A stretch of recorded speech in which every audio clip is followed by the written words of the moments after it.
Hey guys, welcome to a new video. I'm Stephanie West. I'm an LPC here in the state of Michigan. Today I want to give you the gift of 5 minutes, and I can't actually give you 5 minutes because you are the steward of your time, but I want to invite you into an understanding.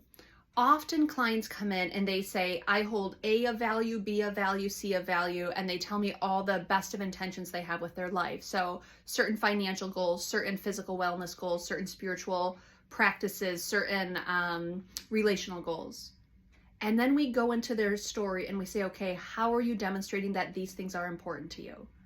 And often there's this kind of cascade of reasons why, well, it is important, but I'm not able to tend to it right now, or this is something I'm going to do next season, or eventually I'll have time. We have to call that what it is, and it's kind of malarkey.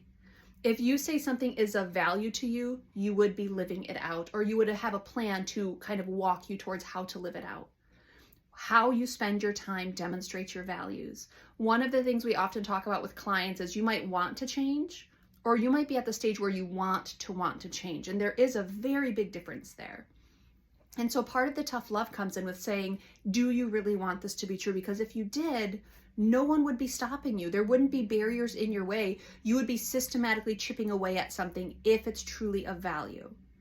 So clients might wrestle it out and say like, okay, I want this to be of value. You're right. I'm not living it out. How do I do that? And we start with the gift of 5 minutes. We say, what is a 5-minute action step that you can invite into your day that demonstrates that whatever this objective is actually a priority for you? So if you have relationship goals that you want to be improving upon, what can you do for 5 minutes consistently every day that gets you headed in that direction? If you have physical goals that you need to work on, or that you want to work on, that you desire to overhaul, what is a 5-minute action that gets you closer to that becoming your normal, to that becoming your reality? Small incremental shifts over time get us where we want to go. But for many of us, the barrier is getting started. And that's where the gift of 5 minutes comes in. Let's say you have a project that you want to do. Let's say you're staining your shed and you're like, you know what? I can't do it today. Another excuse, another excuse, another excuse. You know what? I challenge you to go pick up your stain bucket, pick up your paintbrush, and go do it for 5 minutes.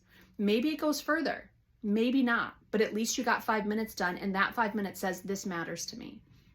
Every day you go out there and you do 5 minutes and you do 5 minutes and you do 5 minutes. And over the course of a week or two, even though you've parceled it out in 5-minute increments, you've got that shed stained and your action says that that mattered to me. That's something that was important to me. Action speaks. It speaks so loudly. And if you say something has value to you, you have to be showing up in that. And so I want to encourage you, start small. Start with small, sustainable habits. Take 5 minutes to write up a meal plan for the day. If your physical goals actually matter, take 5 minutes to stretch. No, it's not the 30 or 45-minute cardio workout, but it is something that says, I care enough about this to set 5 minutes aside and show up in this behavior. Connect with your kid for 5 minutes. Sure, it's not Parent of the Year award yet, but that would be a launching point for saying to your kid, you matter and I'm here, and at least I can start with 5 minutes. 5 minutes over time usually leads to far bigger yields of our time and the way we invest. But you got to start somewhere. If you're saying something is of value to you, I challenge you to show with your behavior that it actually matters, and I challenge you to start with 5 minutes. For many people, let's say they want a maintained environment and their house is just in chaos. I'm going to ask them to wash dishes for 5 minutes. Now, often 5 minutes is a launching point for they've achieved enough success, and getting started tends to be one of the biggest barriers. So they go ahead and they complete the task. That's one of the tricks that we do here. But what if it is just 5 minutes? You're 5 minutes closer to living out something you want to be true about your life. I want to invite you to think about that. What is the goal? What is the place that you want to start heading? And how can 5-minute increments get you there? If you're not living it out, my friends, I have to argue that it's not a priority. And if you start to make it a priority, you can do it 5 minutes at a time and start shifting your life in a direction that you feel is valuable, that you feel is important, in a direction that you're choosing. That's where a lot of empowerment happens.